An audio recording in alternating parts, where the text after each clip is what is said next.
Nani pag imot mga kabisdak dali lang kayo basta tanggal ang plastic. Oh, imok na kayo siya. Ano siya?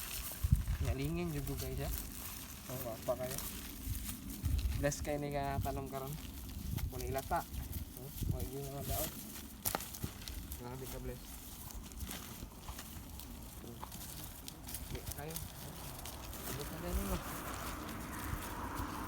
Hinayin mo naman eh, paugang asana mo nito eh. Silak adlaw. Tingnan para wapo lasa kay siya, pula po ng lalom.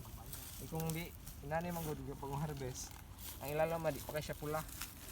Ano ba tingala mo? Mato niya gini nagreklamo ano di daw pula kay nagdiya mo gi-deliver nga kana adlaw pag harvest. Ang ilalom mo na di pa pula dayon. Takes ano 1 week. Ng ilalom. Same. Ano lang siya mga kabistak. Salamat.